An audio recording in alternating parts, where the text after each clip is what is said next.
샬롬 7월 18일 아침 여는 말씀 김종일 전도사입니다. 오늘 함께 나눌 하나님의 말씀은 요한복음 11장 45절에서 57절까지입니다. 마리아에게 조문하러 왔던 유대인들은 예수님께서 하신 일을 보고 그분을 믿었습니다.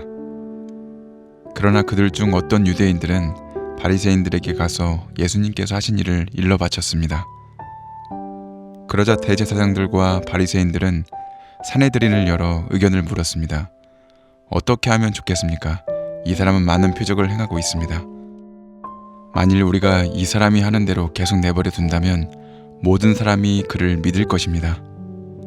그러면 로마 사람들이 와서 우리 땅과 민족을 모두 빼앗아 버릴 것입니다. 그들 중에 가야바라는 한 사람이 있었습니다. 가야바는 그 해의 대제사장이었습니다.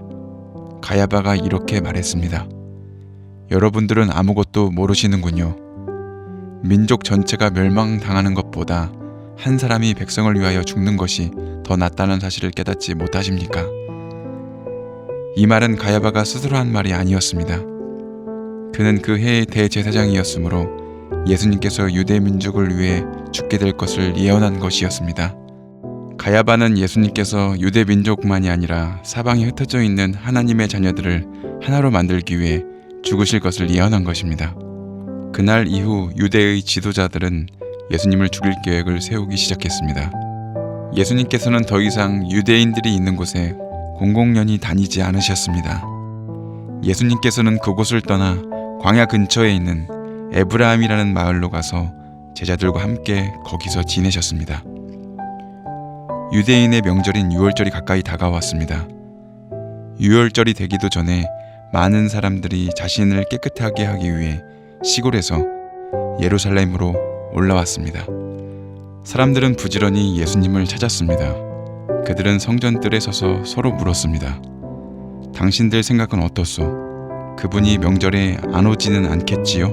그러나 대제사장들과 바리새인들은 누구든지 예수님께서 계신 것을 알기만 하면 반드시 자기들에게 알려야 한다고 명령을 내렸습니다. 그것은 예수님을 체포하기 위해서였습니다. 아멘. 죽은 나사로가 살아난 놀라운 치유 사건으로 많은 유대인들도 예수님을 믿게 됩니다. 이에 대제사장들과 바리새인들이 공회를 모으고 예수님의 표적으로 인하여 심각하게 고민하는 장면입니다. 공회는 전에도 말씀드렸듯이 로마로부터 허락받은 판관 72명에 조직된 산헤드린으로 이해하시면 됩니다. 이들이 고민하는 건 이대로 두면 이스라엘의 모든 사람이 예수님을 믿게 될 것이라고 그들은 생각하는 겁니다. 그렇게 되면 로마 사람들이 와서 자신들의 땅과 민족을 모두 빼앗아 버릴 거라 두려운 것입니다. 바리새인이나 산헤드린의 조직의 멤버들은 자신들의 존립에 위협이 발생한 것입니다. 50절의 대제사장 가야바가 이런 말을 합니다. 한 사람이 죽어서 민족이 망하지 않게 하는 게 유익하다는 겁니다. 이 말은 당시에 그들이 처한 상황을 말한 것입니다. 그러나 이렇게 말함은 훗날 예수님이 인류의 구원을 위하여 죽어야만 함을 미리 말한 것입니다. 민족이라 함은 예수님이 태어난 민족, 이스라엘의 구원을 가리키는 것이고 52절에 유대 민족만이 아니라 사방에 흩어져 있는 하나님의 자녀들을 하나로 만들기 위해 죽으실 것을 예언한 것입니다. 사방에 흩어져 있는 하나님의 자녀는 이방인, 저와 여러분을 가리키는 것입니다. 예수님은 유대 민족을, 이스라엘 백성들을 구원하기 위해서도 죽으시고 또한 전 세계 열방에 있는 영혼들을 위해서 죽으셨습니다. 이렇듯 하나님께서는 친히 자신이 직접 이 땅에 내려와서 죽으시고 부활하심으로 말미암아 저와 여러분을 위하여 천사들론 채울 수 없는 그 큰 사랑을 작정하시고 행하신 것입니다. 판관들의 공회 모임 이후로부터는 본격적으로 예수님을 죽이려고 합니다. 누구든지 예수님이 있는 곳을 알게 됨 신고하도록 하는 것입니다. 그래서 예수님은 에브라임이라는 동네에 가서 제자들과 몸을 피하십니다. 예수님의 수많은 이적과 그로 인한 인기가 극에 다다른 상황임을 우리는 잘 알 수 있습니다.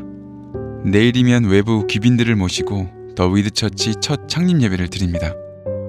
더 이상 미룰 수 없는 교회의 공포가 시작되는 날입니다. 행사를 준비하며 많은 분들께서 자발적으로 헌신해 주시고 힘을 모아 주셔서 은혜로운 시간들을 보내고 있습니다. 로마서 8장 28절입니다. 우리가 알거니와 하나님을 사랑하는 자 곧 그 뜻대로 부르심을 입은 자들에게는 모든 것이 합력하여 선을 이루느니라. 아멘. 기도하시겠습니다. 사랑과 은혜가 많으신 아버지 하나님 감사합니다. 평생에 한 번 드려지는 교회의 설립 예배, 창립 예배 가운데 많은 분들이 합력하여서 선을 이루고 있습니다. 그들의 그 발걸음과 그들의 헌신들을 30배, 60배, 100배로 보답하여 주시고 이번을 계기로 말미암아 믿음들이 성장하고 주님께 더 나아갈 수 있는 기회들이 되게 하여 주시옵소서. 그로 말미암아 천대까지 집안이 복을 받는 통로들이 되게 하여 주시옵소서. 그래서 영원히 누릴 수 있는 하늘의 기록들이 남게 하여 주시옵소서. 오늘 말씀을 통해서 로마의 관료들, 바리새인들, 대제사장들 이들은 자신들의 자리를 지키기에 급급합니다. 성령 하나님, 저희들은 우리들의 개인의 유익만을 추구하는 것이 아니라 하나님 나라의 큰 차원에 교회가 교회되고 나라가 나라되는데 더 앞장서서 우리가 살아갈 수 있는 선한 능력들로 빛과 소금의 역할을 감당할 수 있도록 믿음과 은혜를 더하여 주시옵소서. 가족들을 위해 기도합니다. 국내에 있건 해외에 있건 우리 가족들 건강 지켜주시고 재정 부족함, 어려움 겪지 않게 하시고 좋은 사람들을 붙여주셔서 오늘 하루도 기쁨으로 즐거움으로 누릴 수 있도록 함께하여 주시옵소서. 보호하여 주시옵소서. 감사하며 사랑과 은혜가 많으신 예수님의 이름으로 기도드렸습니다. 아멘. 오늘 준비한 찬양은 축복의 통로입니다. 이 찬양과 함께 귀하고 복된 하루 시작하시기 바랍니다.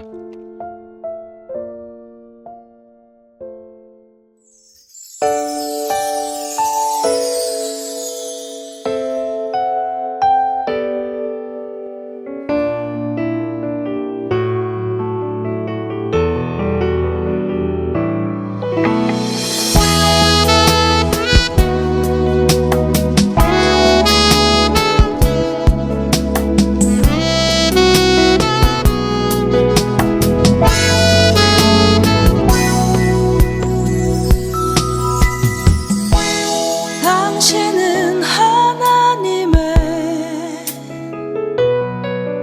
언약 안에 있는 축복의 통로. 당신을 통하여서 열방이 주께 돌아오게 되리. 당신은 하나님의 언약 안에 있는 축복의 통로. 당신을 통하여서 열방이 주께 예배하게 되리. 당신은 하나님의 언약 안에 있는 축복의 통로. 당신을 통하여서 열방이 주께 돌아오게 되리.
축복에